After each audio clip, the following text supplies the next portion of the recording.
Have you ever followed a hair tutorial step by step and it still didn't end up the way you wanted it to? Listen, just because that routine works for them doesn't mean it'll work for you. And that's because it all depends on your own unique hair type. And today I'm going to go over the complete guide on how you can find your specific hair type in just a few simple steps. And the first step is to understand your specific curl pattern.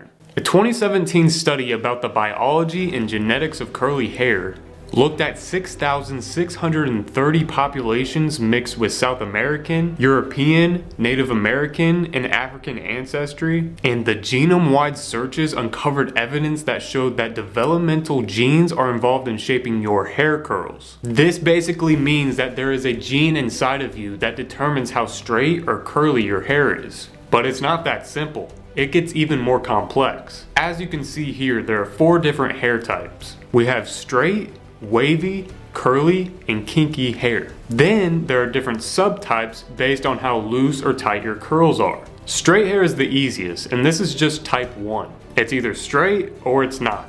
Simple as that. But for the next types, we have 2A, 2B, and 2C. And this is based on how loose or tight the waves are.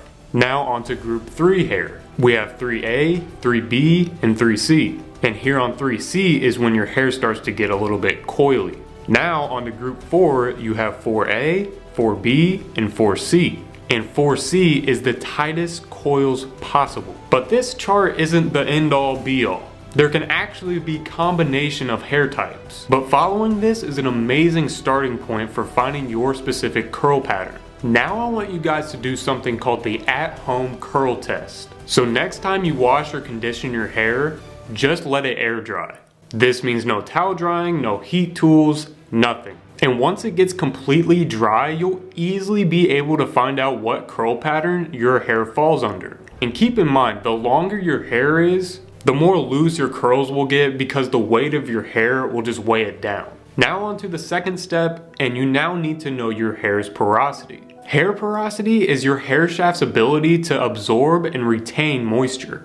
And porosity is divided up into 3 different categories, which is low, medium, and high. If you have low porosity hair, this means that your cuticles are really tight and doesn't let anything in. For medium porosity hair, this means the cuticles are slightly raised, so the moisture is easy to absorb and to retain. High porosity hair is constantly raised or just completely broken cuticles. So this means that moisture is super easy to absorb but near impossible to retain. So what's the easiest way to find out what your hair porosity is? The next time you shower, notice either how fast or slow your hair gets wet. If it takes a long time for your hair to get wet, this is a sign of low hair porosity. And that's because the water droplets might sit on your hair instead of penetrate it. And your hair may also take a long time to dry.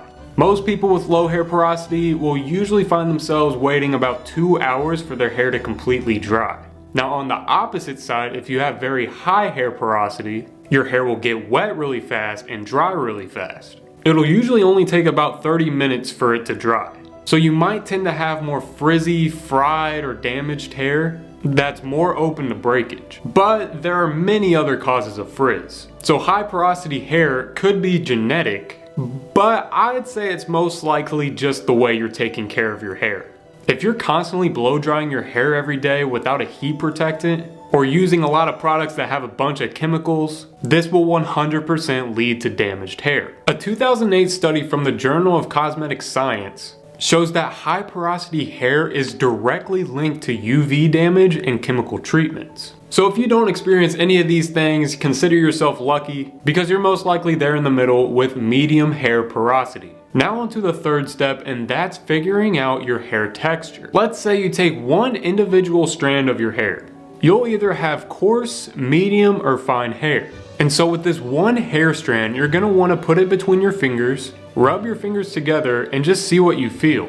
If you can't feel anything, this most likely means you have really fine hair. If you can feel something but it's extremely light, you probably have medium. And if it feels like you're touching like a wire cord, this means you have very coarse hair. So if you have fine hair, you'll notice that your hair will break a lot easier. This means you need to make sure you're drying and brushing your hair very carefully. If you have medium textured hair, Still make sure you're being gentle when drying and brushing your hair, but your hair is a lot less prone to breakage. And with coarse hair, your hair is obviously a lot stronger. The downside is that it'll probably be very stiff once it's dry and will probably frizz up very easily. Now let's move on to your hair density. Your hair density is how thick or thin your hair is overall. So when you hear people talk about the thickness of someone's hair, that's referring more to their hair density and not their hair's texture. Hair density is divided up into thin, medium, and thick. So to perform a density test, I want you to part your hair and pull one side of your hair just a little bit, and I want you to check and see how visible your scalp is. If you can see your scalp very easily, then you have thin hair. If a little bit of your scalp is visible, you're probably in the medium range.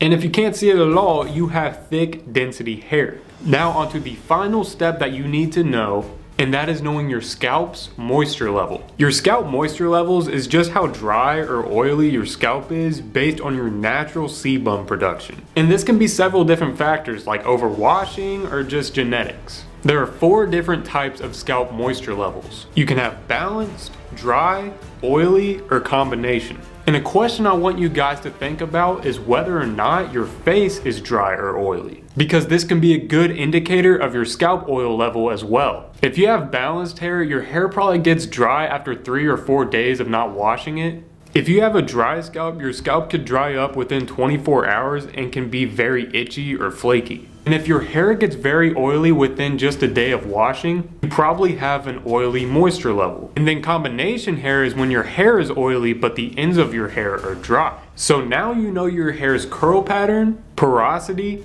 texture, density, and moisture levels. So you're probably thinking, what now? And why is it even necessary for me to know all this stuff? Well, number one, it'll help you choose the right products, like your shampoos, conditioners, styling products, and you can now choose ones that are formulated for you and your specific hair type. And remember in the beginning when I talked about not getting good results when watching hair tutorials? Well, now you'll know what your specific hair type is and what that person you're watching specific hair type is. And that will help you see whether or not you can pull off that hairstyle. And that's gonna be it for me today. If you want to see how you can get your hair to look like Moist Critical's hair, check it out right here. And if you want to see how to style your hair as a man, check it out right here. I'll see you guys in the next one.